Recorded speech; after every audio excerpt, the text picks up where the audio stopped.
We have found a ton of new financial assistance programs, freebies, and deals for low-income people this week. You guys seriously cannot afford to miss this. So first up, let's talk about some nationwide updates. These will apply to you no matter what state you live in. The Biden administration has announced major changes to the way that the Childcare and Development Block Grant is handled. The new rules will make sure that low-income families do not pay more than 7% of their income toward child care costs. Now, if you live in a state that wasn't already capping those costs, this could save you more than $200 a month on average. The new rules also encourage states to completely eliminate copays for very low-income families who earn 150% or less of the federal poverty level, but that isn't necessarily required by the new rules, so it isn't sure how that's going to work out. In other news, the Federal Trade Commission has sued tax prep provider H&R Block for deceiving low-income customers. Allegedly, the company made it really hard for people to file their taxes for free. The allegations state that H&R Block frequently changed the definition of a simple return and aggressively upsold pricier services. And then when someone wanted to downgrade or cancel that upgrade, they had to call into customer service and jump through a bunch of hoops. And then, if they successfully downgraded, the system would wipe away all of that user's tax data that they had already spent hours entering. This was basically a penalty to discourage people from trying to save money and pay less. Of course, H&R Block denies that they did anything wrong, but I'll be watching this case closely. In the meantime, if you need to file your taxes, you can use the IRS Direct File program if you live in an eligible state. Otherwise, the Free File program and the Volunteer Income Tax Assistance program can help you prepare your returns at no cost. Now, we've also found a few ways that you can score some extra compensation this week from upcoming class action settlements. There are a few with deadlines this week. So if you worked at Wells Fargo between May of 2018 and December of 2021, you may want to look into the Wells Fargo COBRA settlement. Applications for that are due March 3rd. If you were incarcerated at Bradley County Jail and suffered from a medical condition during that time, between 2017 and 2023, you may be eligible for part of a settlement, but you have to apply by March 8th. If you use Cafe Press and your Social Security number was exposed during their 2019 data breach, you may be eligible for some money as well, but you have to file that by March 10th. And if you bought underwear, tights, swimwear, or reusable pads from Knix Underwear between January 2022 and December 2022, you may be eligible for around $16 from that settlement. You will need proof of purchase, and you have to apply by March 11th. Now, as always, you can find the application links and details for all of the things we're going to talk about today on our website at lowincomerelief.com/news. You just need to click on the article that matches this thumbnail. I have seen a lot of comments asking us to publish notes on these videos recently because I know we cover a lot of information. Some of you have said that it's drinking from a fire hose, and I apologize for that. But I just want to let you know that everything is already written down and organized by state on our website for you with original sources and application links and everything you need. So, of course, our sponsor Injury Claims is still available to help you if you've experienced a personal injury as a result of a car accident, workplace accident, medical malpractice, or as a result of a company's alleged wrongdoing. They have open cases right now that cover all sorts of things, including chemical hair straighteners, certain types of infant formula, paraquat herbicides, Roundup, talcum powder, military base water, hernia mesh, Ozempic, Zantac, and more. You can find out how they can help you claim significant financial compensation at lowincomerelief.com/claims. And now, of course, there are all sorts of other programs out there with all sorts of other, that can help you with all sorts of other expenses as well. We have found a ton of freebies and discounts this week, so let's carry on with some exciting information about Medicaid that came out this week, and then we'll get to those freebies and discounts here in a minute. So, for the first time ever, Mississippi lawmakers are considering expanding Medicaid. This is really exciting. This proposal could provide healthcare coverage to more than 250,000 people who have an income of 138% or less of the federal poverty level. This is awesome. In South Dakota, residents will have the chance to vote on a Medicaid work requirement this year. That decision will be on the ballot during the election on November 5th. Now, Vermont was considering expanding Medicaid in a very big way But then they decided to scrap that plan and commission a study instead. That commission's report is supposed to provide a technical analysis of the proposed expansion, and their report is due in January of next year, so it looks like the state probably isn't going to expand Medicaid this year, unfortunately. Now, of course, there's also some more not so great news about Medicaid as well. A state auditor in Nebraska found that caregivers that are paid by Medicaid have been taking advantage of the system. State Auditor Mike Foley found that one caregiver billed 32 hours of work in a single 24-hour period. Other caregivers billed hours while on vacation or claimed to work over 100 hours a week while also balancing 2 other full-time jobs. The auditor's office is now working with DHHS to implement new rules that will cut down on the fraud, possibly by requiring the use of GPS tracking data while the caregivers are at work. That's not the only instance of fraud I found this week either. In Michigan, the director of a Detroit nonprofit has been accused of stealing more than 30 homes from low-income families in Wayne County there, and that makes me so mad.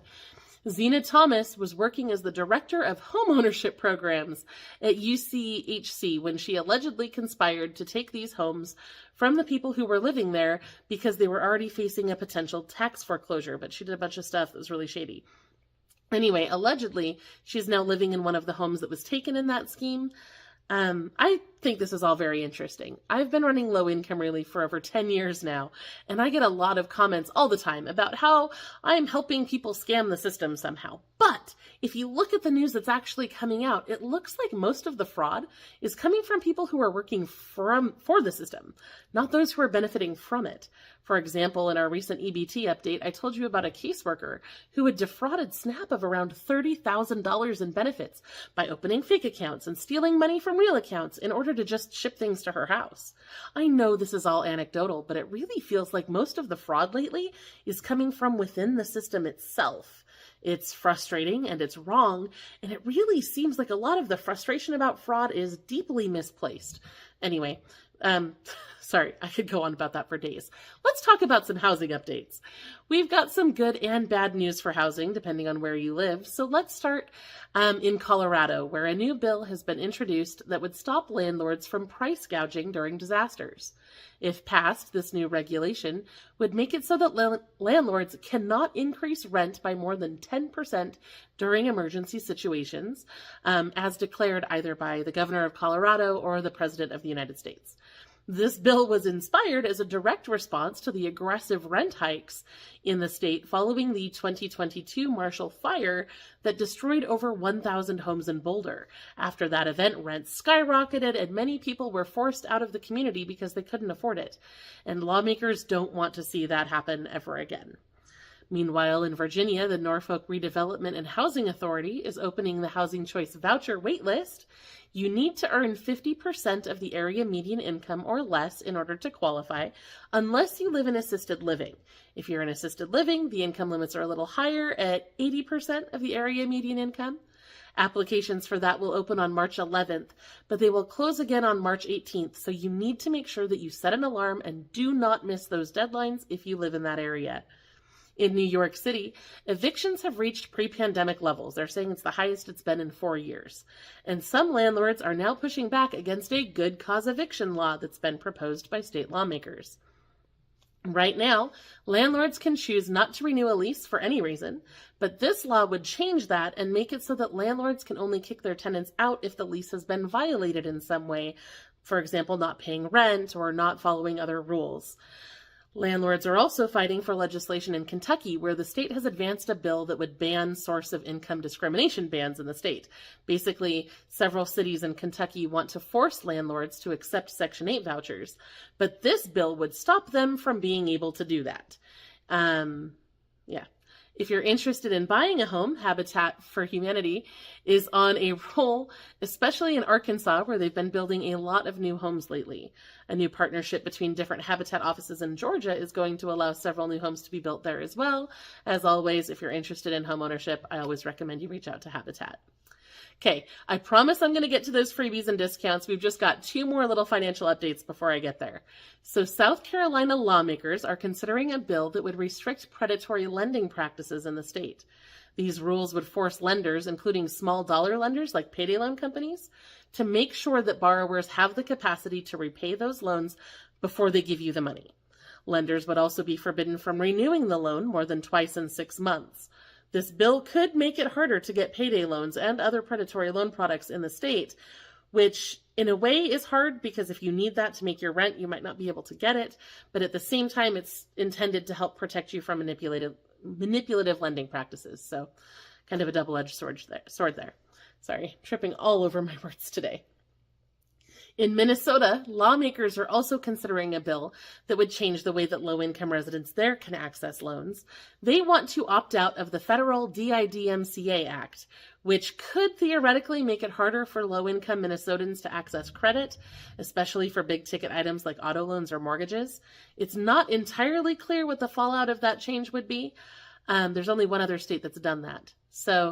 Okay, so now for discounts before we dive into the freebies. So in Ohio, Upper Arlington provides a Play UA financial assistance program for low-income individuals and families. This program provides a 50% discount on most programs and membership fees for those who qualify. This year, the program will also provide a 75% discount on swim lesson fees. You must live or work in Upper Arlington to qualify. You can apply online for this. In Oregon, Portland General Electric has decided to expand their low-income discount program. The expansion will cover around 85,000 people who were not eligible before, which is great. This program is expected to help eligible customers save between 15 and 60% over the next 2 years, which is awesome. In Pennsylvania, Idra-Loka is a farm animal sanctuary in Dalton. They are now offering low-cost veterinary care services for low-income households in the area. Their discounted services include vaccinations, wellness checks, spay and neuter services, diagnostics, and even surgeries. So now let's get into those freebies that I was talking about, and there's a bunch. So in Alabama, Montgomery's Mayor Reed has cleared many unpaid fines and fees that were more than 10 years old. No, it's not technically a freebie, but it's exciting. In Arizona, the first 1,000 high school students who complete the FAFSA will receive 4 free spring training tickets from the Arizona Cactus League. In Massachusetts, Boston Mayor Wu has announced that the city plans to expand free swimming lessons for low-income youth in the Boston area. This is an expansion of the city's Swim Safe program, which already provides free lessons at the local YMCA, Boys and Girls Club, Dot House Health, etc. In North Carolina, Governor Cooper has announced that more children will be able to get free breakfast at school. The new expansion will cover dozens of additional school districts, including including the following: Alexander County Schools, Carabas County Schools, Catawba County Schools, Cleveland County Schools, Iredell Statesville, Roane Salisbury, Union County, lots of different school districts there. And in Wisconsin, Oshkosh students may have had their student lunch debts forgiven through a new grant from the Arby's Foundation as well. And I have a video on our other channel about school lunch debt that you may want to check out if you're interested in all of that, because it's been interesting to study how that's working across the country. So, in Ohio, the Redeemer Lutheran Church in Findlay provides gift cards to Ohio National Guard families who get deployed. The gift cards are intended to help families who experience a financial need. In Pennsylvania, Montgomery County's Whole Home Repairs program is back. This program can provide up to $50,000 towards your home repair costs.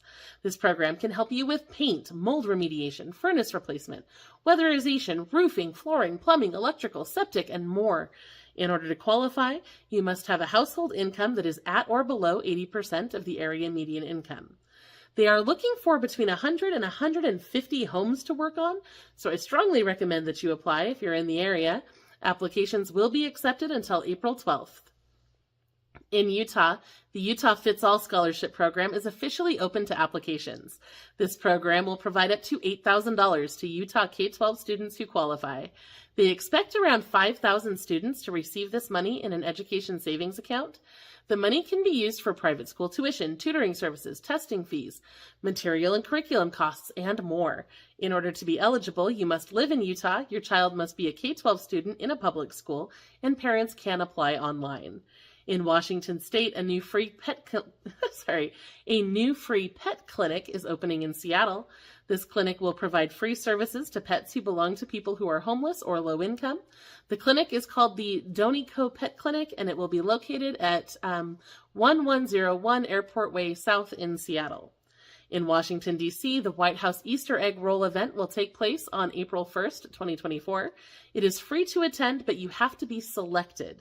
You can enter the public lottery online at no cost, but you need to have at least one child that is age 12 or under. Only 2 adults can enter per application, and there is a limit of 6 tickets per application. Winners will be selected and notified on March 11th. In Wyoming, the Tomorrow Scholarship provides up to $1,800 per semester to support eligible adults who are pursuing a college education. This program is currently the focus of a budget debate. If you live in Wyoming and want to see the scholarship continue, please make sure to tell your state lawmakers how you feel about it. Oh, and bad news for California this week, unfortunately. Governor Newsom's new budget does not fund the California State Library Parks Pass program, meaning that state libraries may soon stop issuing free state parks passes. That's all the news I have for you this week. Be sure to subscribe to our channel